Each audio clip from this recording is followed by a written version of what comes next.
Hi, everyone, and welcome back. I'm Jessica Landmon, and today I have the privilege of sitting down with Wendy Meza. Say hey, Wendy. Hello, everybody. So today I want to talk about something that's very near and dear to Wendy's heart. Our life is made up of different seasons, and sometimes those seasons seem like they lack significance. But what we really want to talk about today is how they're not significant to the Lord, and how the Lord has purpose in every season that we walk through. Yeah. Right? So in the last 6 years, you have changed churches, assumed a new role in that church, gotten engaged, got married, had 2 children, bought a house, and then stepped down from full-time ministry. Yes. Are you good with change? Have these seasons been difficult for you? I mean, that's a lot to take on in 6 years. When you say it like that, it has. It's been a whirlwind for the last 6 years. And to answer your question, no. I mean, I think if you would have asked me maybe 7 years ago if I was good with change, I would have said, yeah, I'm not too bad. But yeah, I think that change is uncomfortable. There's a lot of unknowns. My personality likes to know what's next. And this is, oh my gosh, yeah. So yeah, it's definitely been a challenge. Yeah, for sure. So what would you say has been, in those past maybe 6 years, the most difficult piece, the most challenging season of that? Like, what has been the hardest on you emotionally, physically, whatever it may be? And I think sometimes emotionally tends to be harder than even the physical strain. But what would you say? Well, all of those changes were like major life-changing decisions, something like a brand new marriage, becoming a mother. Those two things alone, just I think the intensity of the biggest decisions of your life happening in such a short amount of time. Right. I think, and there are things that are so important. You know, those early years of marriage are so important. You're figuring out how to exist together, and then throwing in a baby and sleep deprivation and demands of ministry. And then another baby. and then another baby. Exactly. I think it's probably the hardest part of it has just been the compound of just the bigness of those life changes. Yeah. So, I mean, a lot of women, and men, for the men who are watching, for the men too, struggle with relevance and significance. And I know that sometimes that the Lord sometimes asks us to take a season of anonymity or a step back so that we're not getting the accolades or the validation that we often desire. How does one deal with that? I guess those periods. Yeah. So that is exactly what I feel like this season has been for me, specifically the last 3 years, but really it's been kind of ebb and flowing over the last 6 years has been this season. I came from, my parents are in ministry. I came from a place of community that had known me for a long time. And I was known by them. There was a lot of validity just in time, you know, and then, you know, God uprooted me and planted me into a new group of community that didn't know me. I didn't know them. And that's when I think I started feeling the boat rock.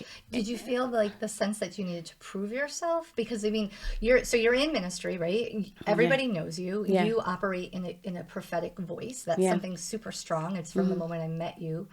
You've been with our ministry for 6 years as well, so that adds to that.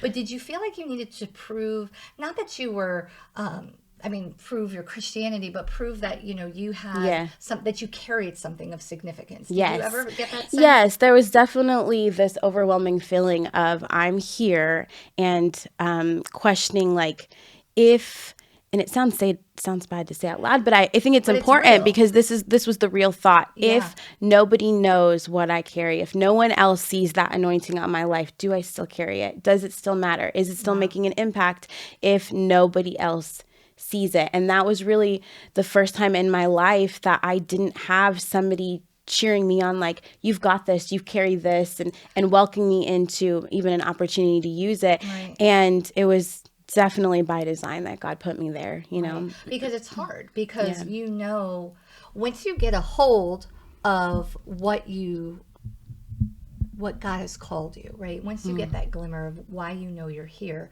you want to make sure you're living up to what God has asked of you. Yeah. And so when you're thrown right in the middle of something new and people don't really appreciate what you carry, it's very difficult to struggle with the human side of it, where you don't want pride to get in. Yeah. But at the same token, you also want to honor God with your gifting. So being asked to walk in a season where you struggle with that can be, I just think for me, it's very difficult. And Yeah. I've been there myself. I've changed churches. I've been ministry heads and then come into a new church. And you, of course, you just want to bring all the glory back to the Lord, but you also want to honor him with what that he has deposited inside of you. Yeah. So that's been a struggle for myself as well. Yeah, definitely. But in that season of anonymity and in that season of change, we often don't see the purpose, but like I said early on, God has a purpose from it. And I just really want to hear your heart in this, because I know you and I have sat down before, we have talked about this, and I really feel like the Lord has done some great works in you during this season, which again, God wastes nothing. And he wouldn't put us in a season of transition or anything like this if he didn't have purpose. So what are your key takeaways? What are some of the things that you learned while God kind of said, I want you to take a little bit of a back step? Yeah. I think, so many things. I've learned a lot. I'm sure. And it's funny. I said to you earlier, how do you measure healing and growth? But just recently, the Lord has been showing me these areas of you once were here and you no longer are. But I think at that very beginning, that foundation being rocked of, if nobody else sees it, is it still true? I think this has been a season I thought I was confident. Right. But one of the biggest things that I learned is that I didn't realize how much of my confidence was coming from those who made me feel confident. Okay. And it was not...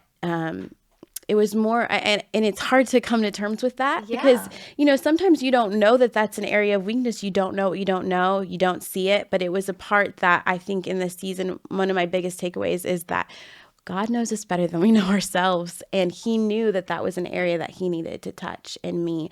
Right. And so I can honestly say that I have been through the jostle of, it is God who calls me.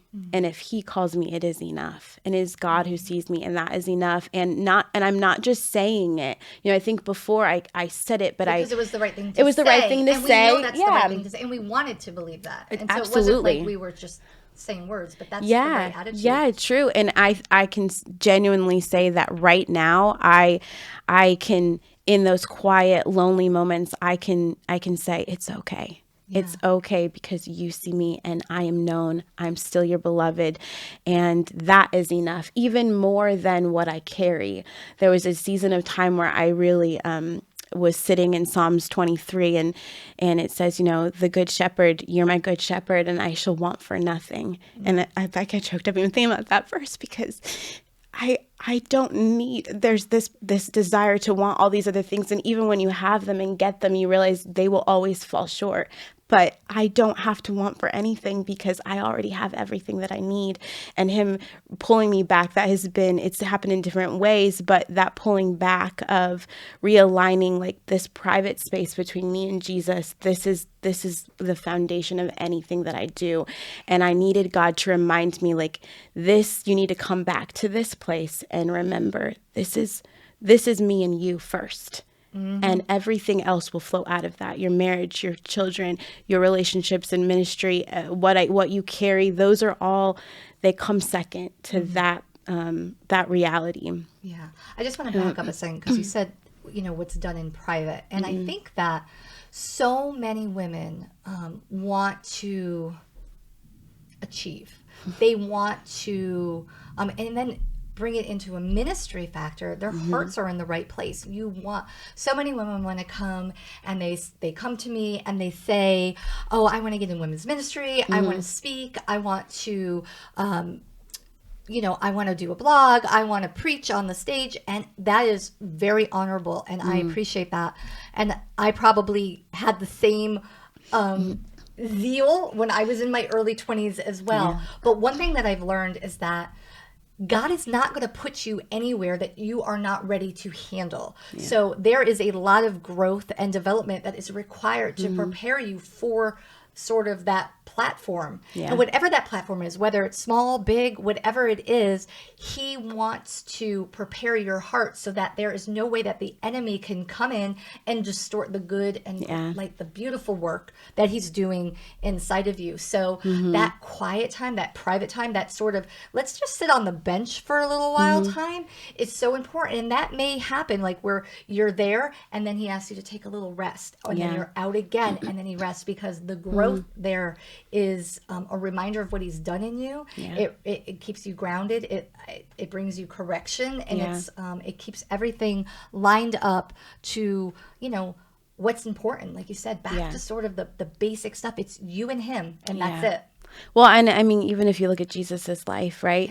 He didn't technically step into any outside exposure to other people for 30 years. I know. Most of his life was just him and the Father. It was this private space. And so even like, I think it's changed the way I've looked at it. The core of Jesus's ministry was done in private, and only 3 years was done publicly, because the power that he got from being in communion with the Lord, that is what he was able to give in those 3 years that brought him to the cross. Right. And you think about what that actually looked like for him. It is not tossing up a quick Bible read. It is spending time with the Father so that you can hear the word and let it penetrate you and change you, because it is not just a great book of good stories that were like, oh, that's really nice. It is it has transforming power to change us, because, you know, we accept Jesus, but we spend a lifetime of becoming like him. And we can't lose sight, because we have zeal to do stuff for him, that we forget it's really about becoming like Christ and then helping everybody else come to that point as well. And that's the most important part. Yeah, it's really good. So right now, especially, and I think it's meant to, but I feel like it's the age of the woman, okay? Where women want to be the CEO, they want to be the vice president, they want to have the look, they want everything. Why do you think like that title and that outward praise is so important right now? Like, why do you think everybody's searching for that? Do you think it's just because it's what we're seeing in TV and I think it's a few different things, but we're also in a completely different season in time of history where everything is accessible. We are able to look into other people's lives, and we just get quick snippets of their life. And I also think it's a supernatural thing. I think that the devil, he really doesn't want you to go through the seasons of that stepping away with the Lord, because he knows what power it carries. And I think it's a supernatural attack even on the heavenly assignment of building disciples. That's because that only comes, there is no way but through. Right. So how would you fight those tactics? Because we know, you and I both know, that the enemy is real. And when you're going through it, it feels really real. And with women, it's our emotions and it's all of that. So how do you, how did you fight those deceiving thoughts that would cause you to think, well, maybe this isn't right. Maybe I need to prove myself. Maybe I need to have it all together so that I measure up to this particular mom or this woman who's also my age, because this woman who is 30-something years old has already done X, Y, and Z. Like, how did you fight the tactics of the enemy? I think when I was in my biggest storm was when I was looking at everybody else. Yeah. I mean, honestly, when my thoughts were more about what they did and how they did it, I think that's when I was in my biggest storm, and when I could step away and get really clear on like, but who am I? What have you called me to do? Right. What is my season supposed to look like? And that really happened. I ended up making the decision almost 2 years ago to step down from ministry. And when I found out I was pregnant with my second child, and that's when it was rubber met the road, where it's like, I can't just do to do because this is the pace that other people are running, Right. because my livelihood, my children's livelihood, my marriage, those depend on me being healthy and whole. And so for me, I had to get really clear on like, what are you expecting of me? And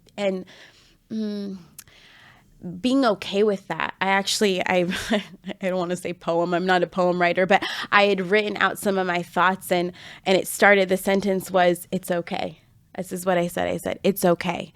And it's okay that this is where I'm at. And I realized that I was putting pressure on me that not even God was putting pressure. I mean, he was not asking this of me. So why am I asking myself of this? Well, I mean, I think it's so incredible that we have made a list of things that we think we need to do, but yet God's never asked them of us. And one of the best advice that I received like early on when I was a mom is stay in your own lane.